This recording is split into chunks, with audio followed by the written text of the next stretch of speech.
Welcome to Pixelated episode 76. I'm your host, Will Saddleberg. This week, it's round 2 of Galaxy XR talk. Abner's had his headset for over a week now as he's prepped his review, and Damien and I have plenty of questions about the first ever product running Android XR. It's a conversation that goes into some unexpected places, including whether or not this sort of device actually exists as a tablet killer first and foremost. And while there's still plenty of unanswered questions surrounding the future of wearable computing, one thing's for sure. Samsung and Google have kicked off their respective XR efforts with a surprisingly compelling piece of tech.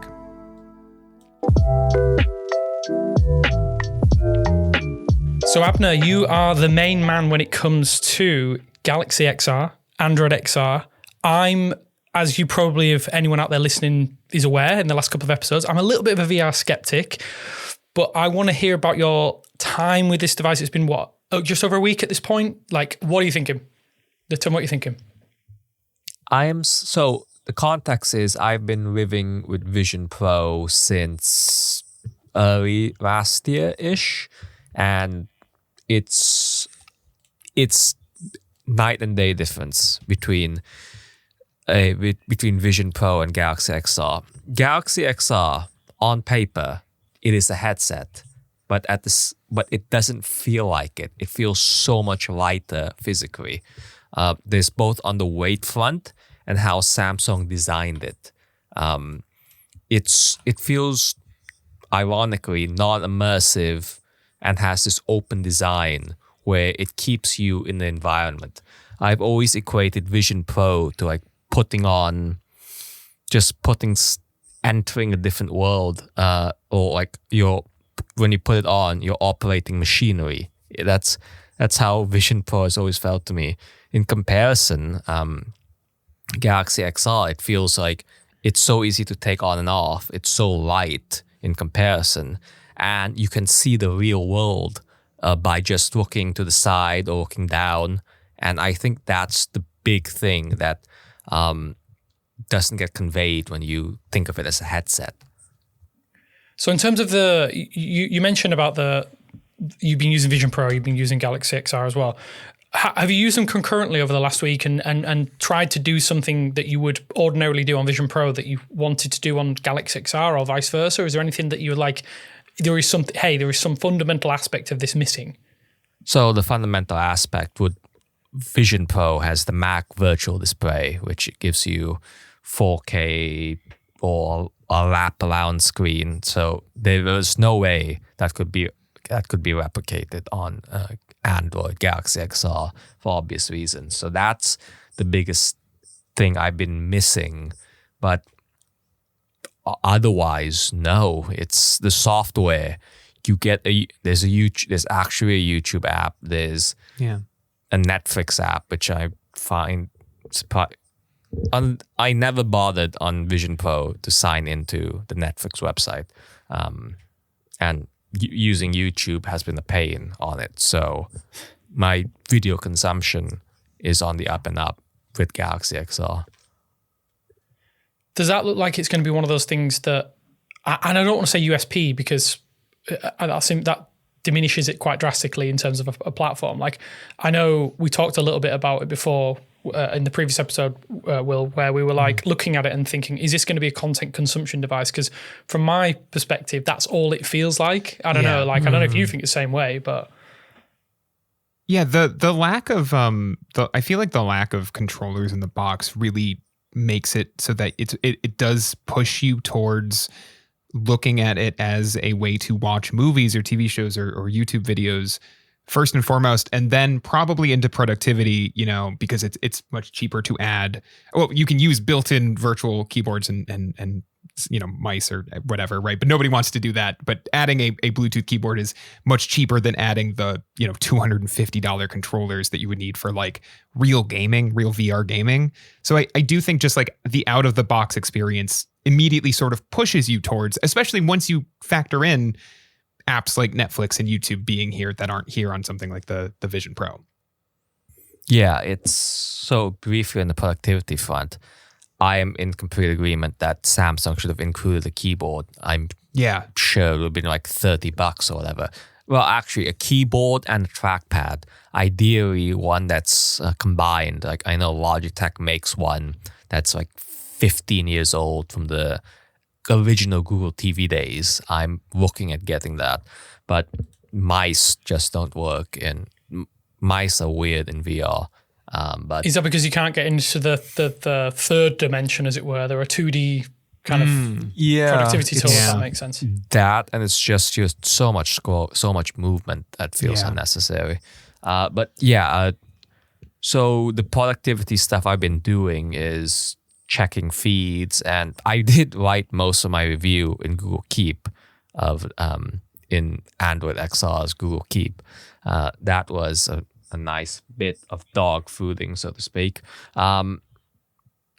But yeah, typing is fine. Just because again, it goes back to the weight, the lightness of this device means that I'm more inclined to put it on, and it's just a big difference. Does that mean it's going to be one of those things that you potentially have in your everyday carry, as it were? Like you would carry this every single day with you in a backpack? Because I know you're a backpack guy like I am, but do you think it's something that you could potentially bring with you everywhere and have it as that secondary? It's not a secondary screen, is it? Because it is the screen. Like the screen, you create those secondary and tertiary screens within the device, which to me just is mind blowing. Growing up with, I think I mentioned it before on the pod about growing up with VR potentially being a thing. That just blows my mind. Yeah, actually, on that note, I think most people haven't used VR. Maybe they've had a demo of it once in a long time. But I think what has advanced, so to the point of no controllers, hand tracking in these headsets is a solved problem to me anyways. Yeah. It's accurate. You don't need control. Even compared to 2 years ago where I think Meta, they still include controllers in their box because obviously gaming, but you don't need controllers for day-to-day navigation anymore. It is a solved problem, and Samsung and Android XR got it right. But in terms of your question about daily carry, I very much see this as a tablet competitor in terms of like the relaxation device on the content consumption front. Yeah. Yes, it's if I want to watch new TV shows or whatever. I watched some of the World Series on it. I watched an hour of Netflix. It works. It's again, the weight allows that and makes it more flexible. But so far, what my setup right now is that it's on my desk, on my work desk. It's attached to power all the time, and putting it on is just as simple as putting it on to check something in it or to browse websites and feeds on it. Abner, I'm glad you brought that up because you mentioned that in your review, comparing it to tablets. And it was a comparison I hadn't really thought of before. But in 2025, I actually think that's like a pretty good argument because most people have smartphones that are, even a smaller smartphone is still 6 point something inches, right? Like the smaller Pixel 10 is 6.3 inches, right? And so a lot of times, even though I have tablets that are larger, 11 inches or 13 inches, whatever, right? Like I still don't often spring for them, except for in some like very specific circumstances these days, just because I feel like the device I have in my pocket is usually good enough or big enough or whatever. It's nice to have the bigger screen for YouTube or something, but right. In some ways, and we can get to pricing later, but putting that out of consideration here, I do think that maybe this is kind of a better third device in our modern era of smartphones compared to, split in between smartphones and laptops as opposed to tablets, because I feel like it is a much more unique category, a unique experience compared to those two, while still kind of giving you what you would want from a tablet, which is content consumption, some productivity, sometimes the ability to do productivity on it, and, gaming. And like, that's kind of the three pillars of both, modern day VR, XR headsets and tablets. And I hadn't thought of it that way, but that makes me wonder if like I should not buy another tablet ever again, and I should just buy one of these headsets.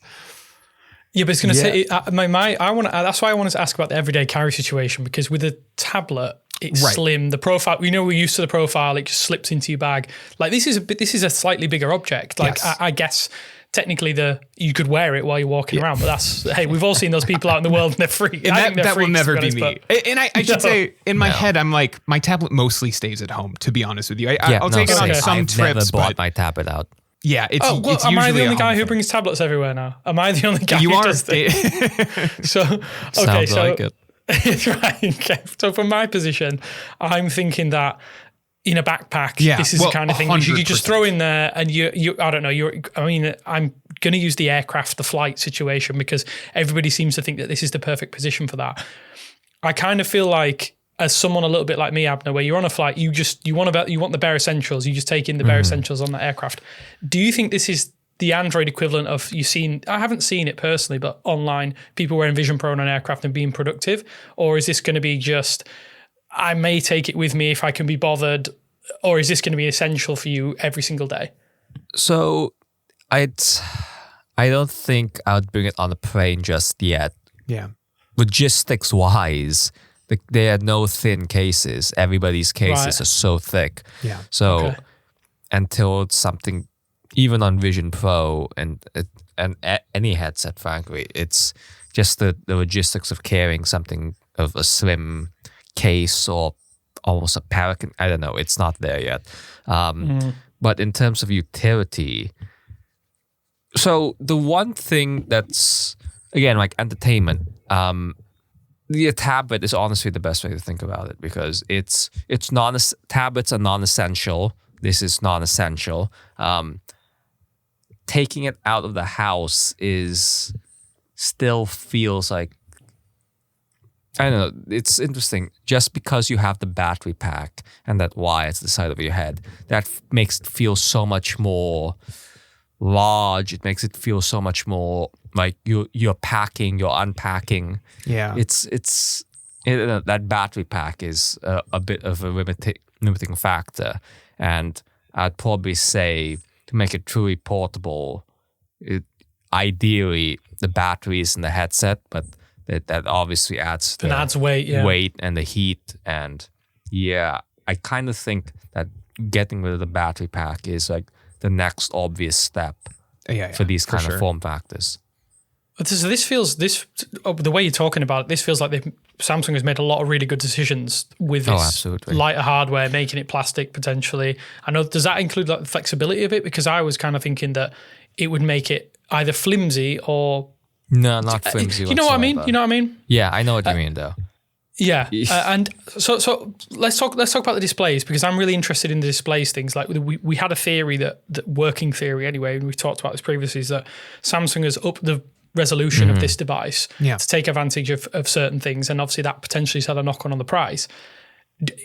How crystal clear is this? Do you start to see certain images breaking down at certain distances and all that things? I know both of you guys wear glasses. I don't. I probably should. But is this something that you're kind of thinking that the image does break down at certain distances, variations, angles, whatever it happens to be? So the thing to consider is that it's far away from you. It's not right up to your eye.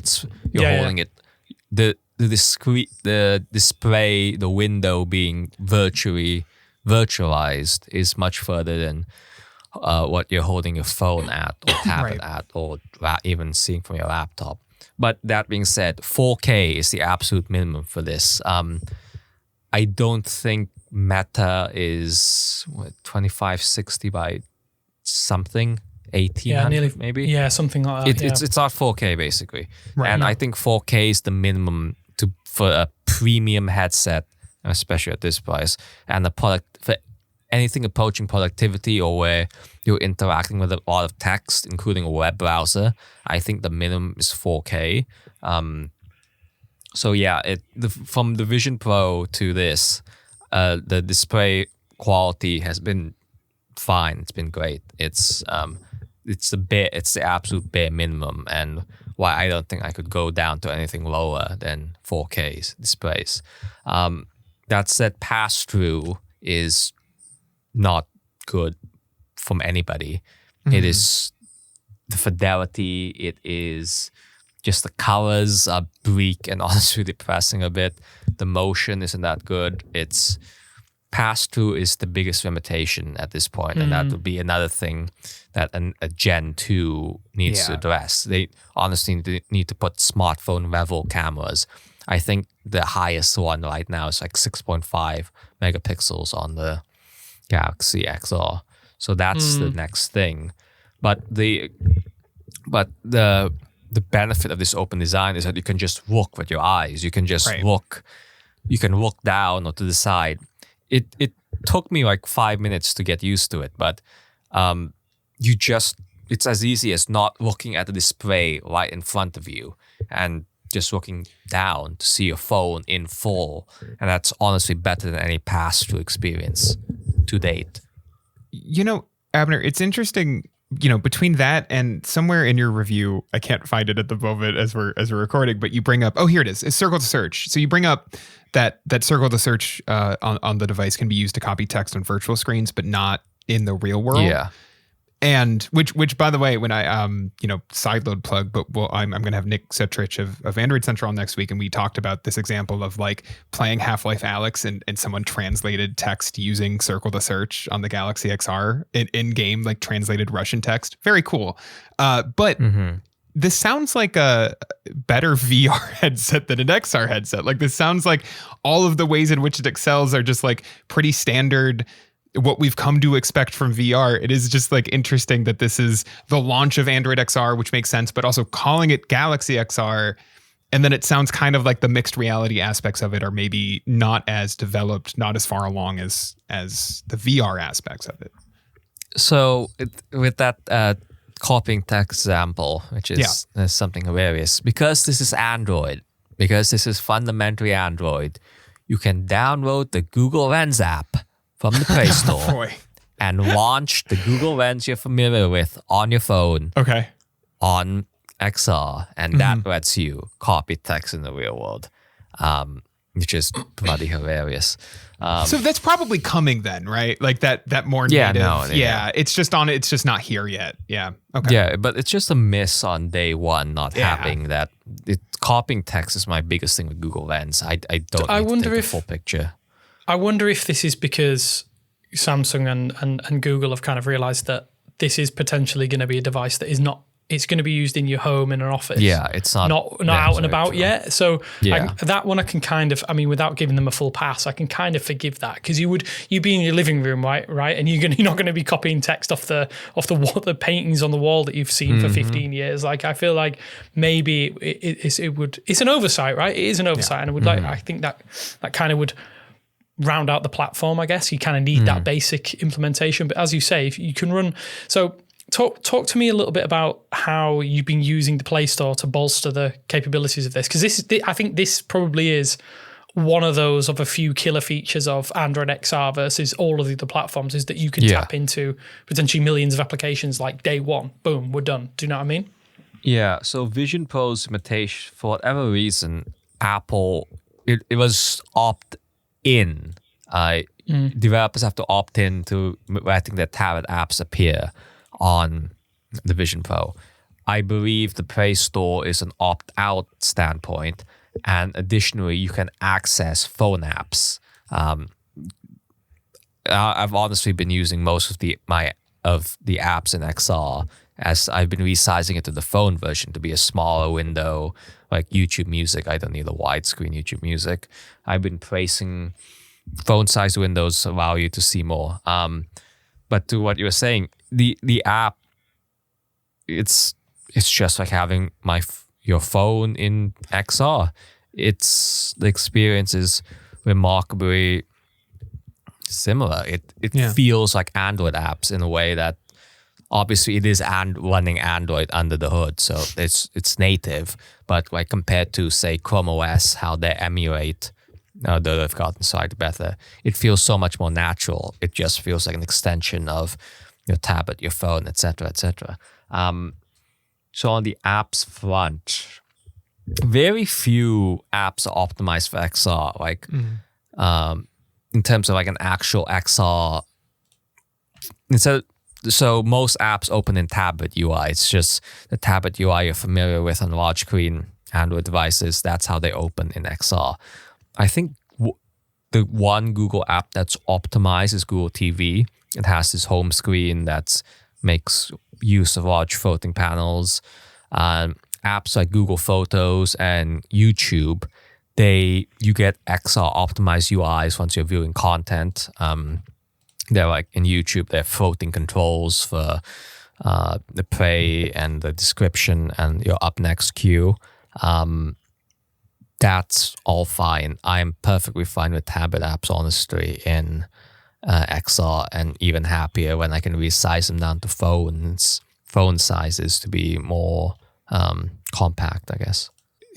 It's frustrating, right? Because I feel like this really does feel like very early. It feels like buying an early smartwatch in some ways, right? Where there's a lot of promise and there's a lot of really cool things you can do with this device, but at the same time, in 2, 3, 5 years, like it's going to be like probably very like a very different, almost entirely different experience, or at the very least far more robust, right? Like the software support should come, some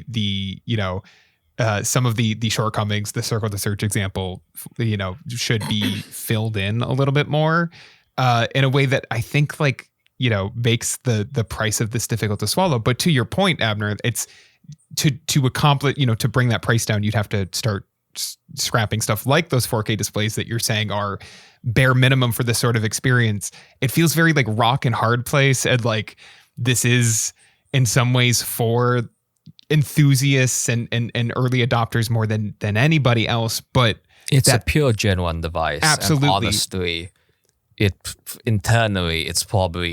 there's probably been big upgrades internally before we got the launch exactly point, but this is a Gen 1 device. Exactly. But the groundwork sounds solid, though, is what you're telling me. I was about to say, it feels, from what you're telling us and from what you can go and read on site right now in Abner's review, is they're a really good first step of this.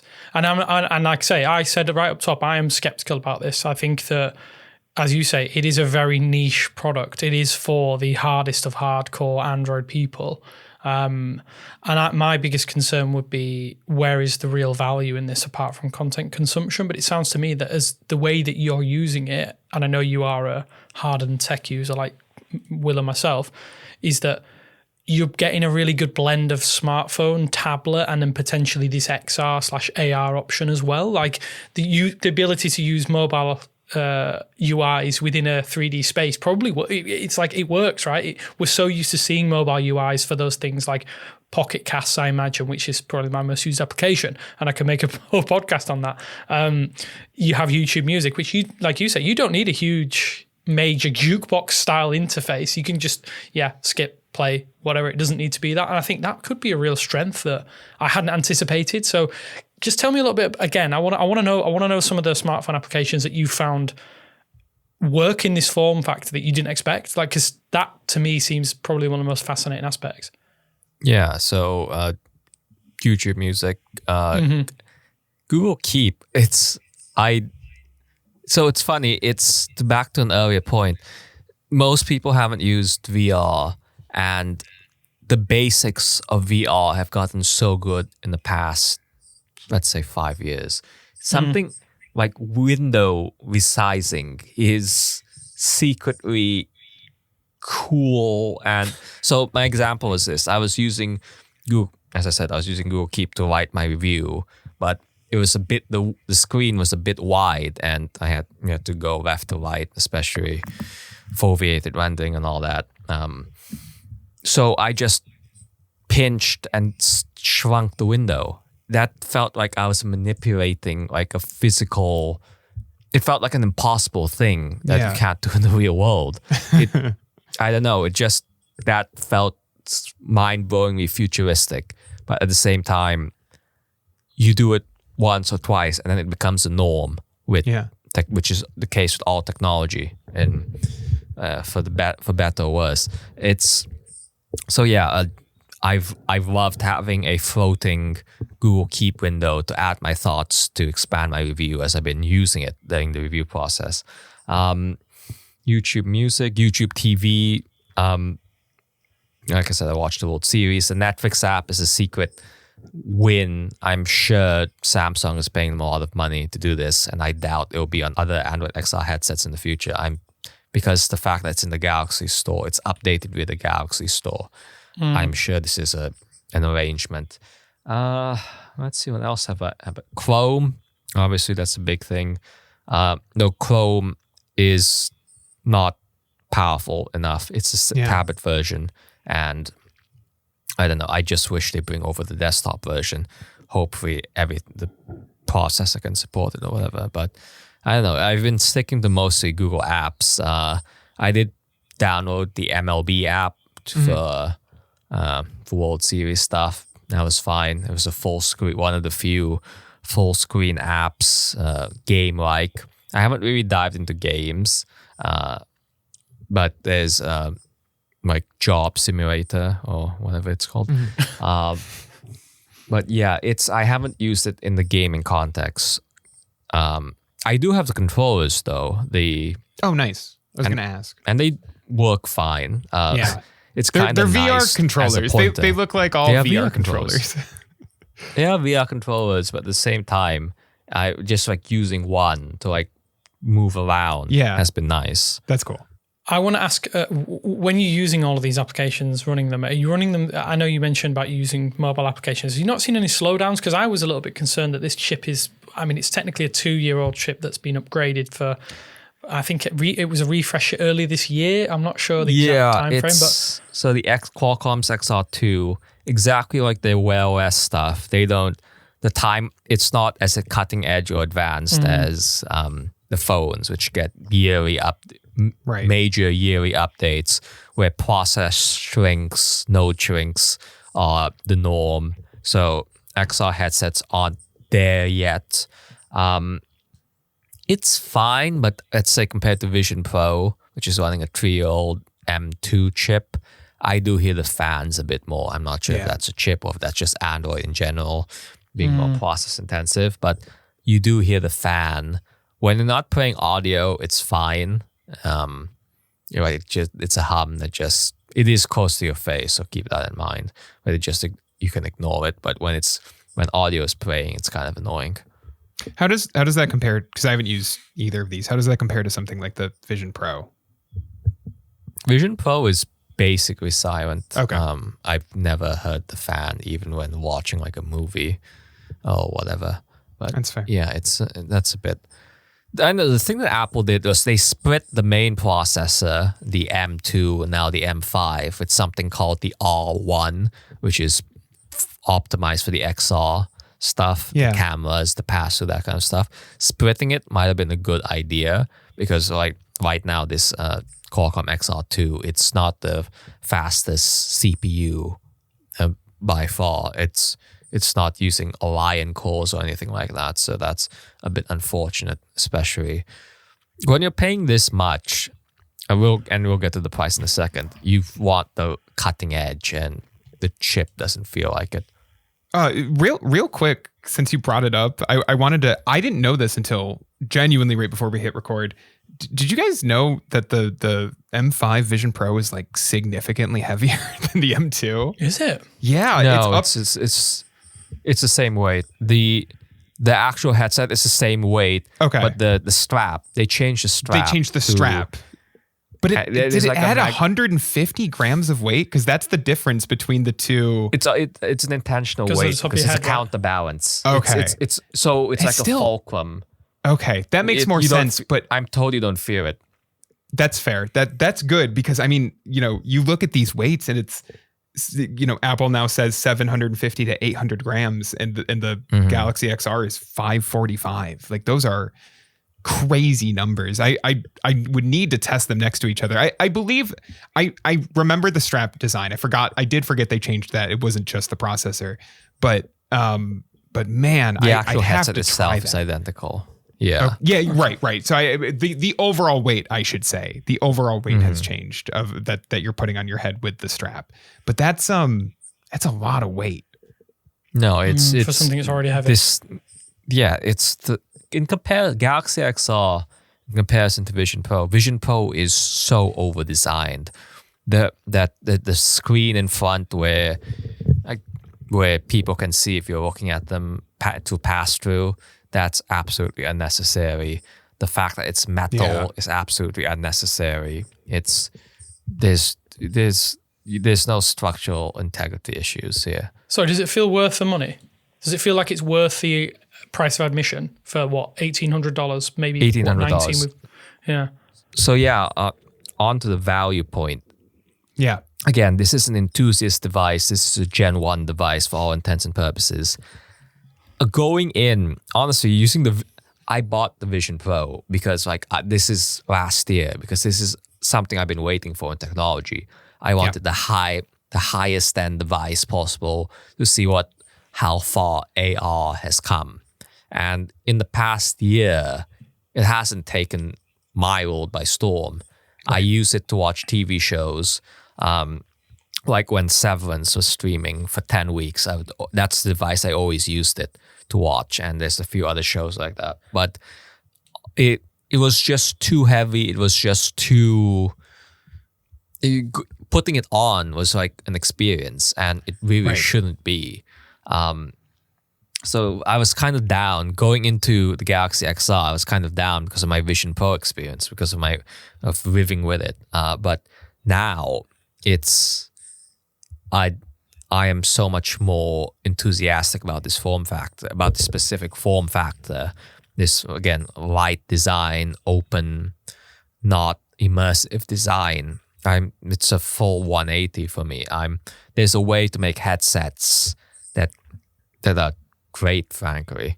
And so the other thing is, I did not expect this augmented reality like experiences, even if it's as simple as like looking away from the screen, or the circle to search stuff, or Google Lens, that kind of stuff. I did not expect that to be fully realized on a headset ever. And now that we have it, it's absolutely not a mass market device. For $1,800, you can do not get this for $1,800, but the average person. But if you've been waiting if you want to know what the state of the art is, if you've been waiting for AR for all this time, I think I'm surprised that you can preview it on the Galaxy XR. Yeah. And $1,800 is still expensive. Well, it's the price of a foldable. It is, you can buy so many other devices compared to just one Galaxy XR. But it's $1,800. It's cheaper than $3,500. And if you've been waiting to try this is an unexpectedly good way to do so. Let's talk a little bit about Gemini, though, because this is another thing that I think is going to be a key component of this. I know that there are potentially going to be some limitations, because as you say, the pass-through might not be as good as it could be. Like, how do you think, because this feels like Android XR, when that bleeds away, this feels like the major vehicle for Gemini. This is the way that we are all going to use Gemini in the next, dare I say it, 15 years. Like, do you think that this is a good testing ground for it, or a good breeding ground for where Gemini needs to be and where it's going to be at? So the short answer is no. I am disappointed in Gemini Live not having enough computer use capabilities to control the device. You can launch apps, some apps like Chrome let you say go to 9to5google.com, or in Maps you can go to such and such a place. But these computer use capabilities aren't broad enough to let you navigate the device, which on this device, you have so many options to. The hand gestures, the gaze tracking, like mouse and keyboard, trackpad and keyboard. You don't need Gemini Live. It's not a necessity compared to how Gemini will be when you use glasses with minimal controls. But right now, Gemini Live is not where it should be, in my opinion. there are some computer use capabilities, but they're just not broad enough. It's very similar to the Gemini Live experience you get on your phone right now. It can't do actions. It can't play music, which is bloody ridiculous. But again, to go back to the fact that this is Android, you can download the Gemini app, the same one on your phone. You get the tablet UI, etc. If you tap the microphone there, you get the regular Gemini experience that lets you launch music, it's wild. In many ways, defaulting to Gemini Live was probably not the wisest idea. If they defaulted to regular Gemini, where it's just simple commands, I honestly would like that option. Odd. Yeah, that seems like a strange, I guess, doubling up of Gemini capabilities. Yeah. Like another thing I'm kind of interested in with the way Gemini's working. Then you can't. There's no onboarding process for that. There's no way for you to kind of like, when you first set this up, does it kind of give you an intro into what Gemini's going to do and what it can't do? Or is it? There's some constant prompts. They're like kind of in the way that Google Assistant used to be. There are prompts in the Gemini Live UI about what you can do. But otherwise, it's basically what you can and cannot do on your phone is the same limitations. And it's disappointing. But it's on this device, its lack of capabilities is not killer since you have so many other control methods. That's a bit of a shame, actually. I'm a bit disappointed to hear that, but yeah, I guess it's one of those things that we'll see develop over time. And I mean, this is going to account for a small pool of people. Right? I don't think it's under any illusions of. In some ways, like Gemini is absolutely working on computer use capabilities on desktop, on mobile. We saw it at I/O. It probably did not make sense for them to pivot their resources on debuting all this stuff on the Android XR because of how many units it's going to sell, it's going to move. They are lightly focusing on the phone first with Astra. Yeah, and I mean, we just had the news that Google's surpassed 650 million monthly users. Monthly active users. Which is insane, right? Which from what's that up from currently? Because this will be a drop in the ocean, but in terms of the wider Gemini ecosystem, there is potentially a 2x growth in less than a year. Yeah. At the start of the year, they set out the goal to do 500 million monthly active users, but now that we're at 650, it's working. The strategy is working. Plus, they have that, and they've the stuff in Google Search AI mode. They've gotten where they needed to, and they're just going to keep adding more capabilities, especially with whenever the Android migration is coming from Google Assistant. Yeah, I was going to say the Assistant. I mean, it's obviously not finished, but I feel like even right now, Assistant is effectively, buried if not dead. That's odd to say. That's not usually how it goes, but it's so tricky. If you just set up a new phone right now, it's not going to tell you anything about Assistant. It's going to tell you about Gemini, and I certainly think that has helped those numbers, not in a way that makes them fake or unimpressive or anything, just in a way that shows Google's leverage in this realm compared to something like, OpenAI, where you have to, physically move yourself to go to the App Store, the Play Store, and download ChatGPT. It's a big advantage Google has. Yeah, I mean, I'm very disappointed to hear that this isn't been the vehicle for Gemini that I kind of hoped it would be at this stage, but same. I know that over time it will be, and we will get Gen 2s and stuff. So in terms of your overriding thoughts at this point in time, is this that perfect interim that we're expecting before? I mean, it isn't perfect, but is this that first step to this interim product before we get that true AR glasses experience? Do you feel confident? Do you feel where do you currently sit now then, Abner, having used this for a week or so?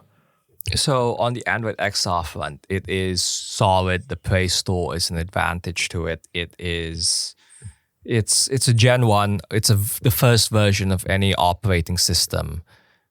It sees Google add so many ideas, and then once people actually use it, you can prioritize, you can optimize. So that's the OS. and I'm sure Gemini Live will improve over time. On the hardware front, I'm sure Samsung knows that this is not a mass market device, but I wonder if they're also pleasantly surprised by how it has more markets than you would think. It's an early adopter. This is more of an early adopter device. It will be a more successful early adopter device than the Vision Pro, I feel like, because you can do more, and of course that's the benefit of releasing over a year later. But this is so the first AR glasses that's probably coming from Google and Samsung. They won't have displays. They'll just be audio only, and they'll just have a camera. The ones that come after that will have a display, but it's not going to. It's just going to be a heads-up display that you can see notifications and directions or whatever. The full potential of like having this headset experience on glasses is still a long time away. But again, at the same time, you can preview it now, and that to me was so unexpected. Yeah, it really just comes down, and this is such a boring point to make maybe, but it really just comes down to the price, where your review like won me over in a way, Abner. Like I when I finished reading it, I was like, do I want to buy one of these? And it's like, it's so frustrating where I'm like, I wish Samsung had either found a way, and this might not be possible in the current economic, conditions, but like had found a way to, essentially subsidize the device as a launch device to bring it down to like 1,200. I mean, I'd prefer 1,000, but let's, if they had essentially done what like many console makers, like Microsoft's always taken a loss on Xboxes up until basically now, but like something like that, where they were like, we're betting on this, Google's a partner, like we're going to take a loss on it, but like we really see this as the vision of the future. I don't think that would have happened, but it would have been nice. And frankly, I think I would be buying one.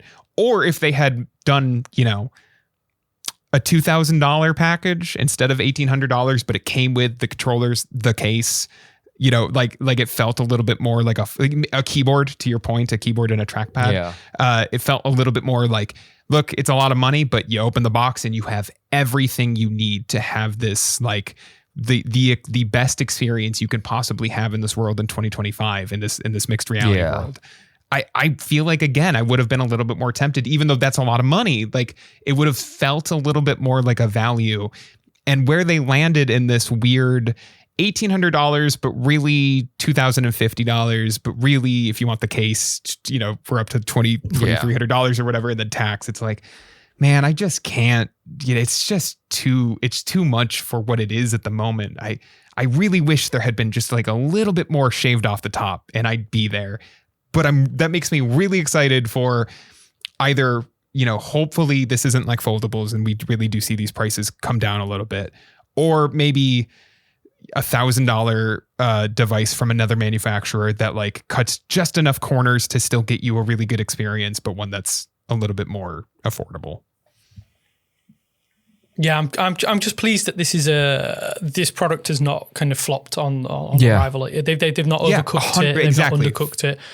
It feels like it's where it probably should be for a first gen product. I think we have a little bit more forgivableness to it. Yeah. And definitely go check out Abner's full review over on 9to5google.com. As always, that's where we're always sharing our main reviews. It's been a pleasure listening and hearing. I'm an unbridled skeptic. I don't know if I'll ever pick up an XR headset, but maybe this is the catalyst. I mean, I can't get it anyway because it's not in the UK, but yeah, it's been fascinating and really interesting. So thank you for sharing that with us today, Abner. Really appreciate it. And thank you guys for sharing time with me again. I know it's always a long hour, but it is an hour that we shortest hour of my week, Damien. Well, it's not quite an hour, but yeah, we're getting shortest there. 45 minutes hour, of my week, Damien. Thank you everyone for listening. We really appreciate all of your listens, likes and shares. So yeah, thanks guys, and we'll speak to you soon. Bye. Thanks for listening to Pixelated, a 9to5 Google podcast. If you enjoyed the show, we ask that you rate and review it on the podcast platform of your choice and help spread the word by sharing the show with friends or on social media.